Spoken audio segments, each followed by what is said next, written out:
દિવાસાના પર્વે ધરમપુરમાં આદિવાસી સમાજની નાળિયેર ટપાલ યુદ્ધની પરંપરા આજે પણ જીવંત। દિવાસાના પર્વે ધરમપુરમાં આદિવાસી સમાજની નાળિયેર ટપાલ યુદ્ધની પરંપરા આજે પણ જીવંત। દિવાસો શરૂ થતાં જ હિન્દુ ધર્મના તહેવારોની શરૂઆત થઈ જાય છે।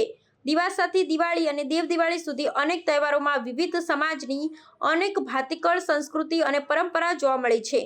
વલસાડ જિલ્લો આદિવાસી જિલ્લા તરીકે જાણીતો છે। આદિવાસી સમાજ ભલે આજના આધુનિક યુગમાં જીવતો હોય પણ તેઓ પોતાની સંસ્કૃતિ અને પરંપરાને આજે પણ વળગી રહ્યો છે। ખેતરોમાં રોપણી કર્યા બાદ આનંદ ઉજવવા માટે આદિવાસી સમાજના લોકો અષાઢ મહિનાના છેલ્લા દિવસે એટલે કે અમાસના રોજ દિવાસા પર્વની ઉમંગભેર ઉજવણી કરે છે।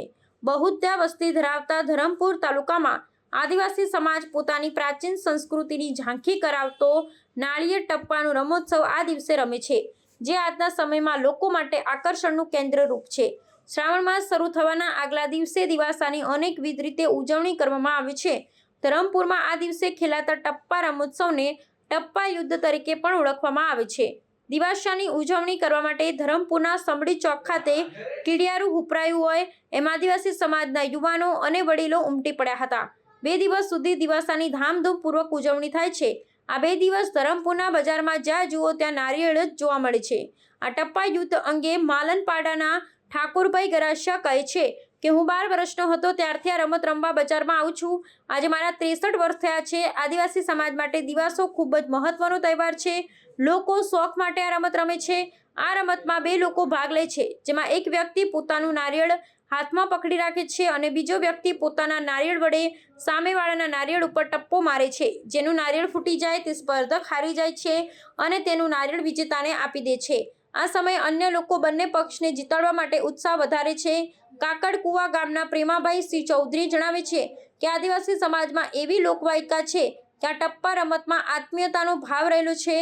ધરમપુર અને તેના આસપાસના વિસ્તારમાંથી લોકો સ્વયંભૂ અહીં આવે છે, એકબીજાને મળે છે અને ટપ્પા રમત રમી દિવાસાના તહેવારની ઉજવણીનો અનેરો લાહવો લે છે। આદિવાસી સમાજ પોતાની પરંપરા જાળવી રાખવા માટે દર વર્ષે આ ટપ્પા રમત રમે છે। ધરમપુરના આદિવાસી સમાજના આગેવાન ડોક્ટર હેમંત પટેલ જણાવે છે કે આદિવાસી ભૈરુઓ વરસાદી વાતાવરણમાં રોપણી કર્યાનો આનંદ મનાવવા ટપ્પા રમત રમી જીવનમાં નવા રંગો ભરવાની પરંપરા નિભાવે છે। હું ઠાકોરભાઈ ગરાસિયા 12 વર્ષની ઉંમર છે। અત્યારે 63 વર્ષ સુધી આ રમત દિવાસાની નારિયેળની ચાલે છે। આ એક દિવાસાનો મહત્વ ઉત્સવ છે, એ બદલ આ નારિયેળ રમવામાં આવે છે। કઈ નહીં, સામે આમ પકડ્યો હોય ને બીજો મારે, એ નારિયેળ જેનું સામેવાળાનું ફૂટી ગયું તો એ નારિયેળ અમારું થઈ જાય, અમારું ફૂટી જાય તો એમનું થઈ જાય।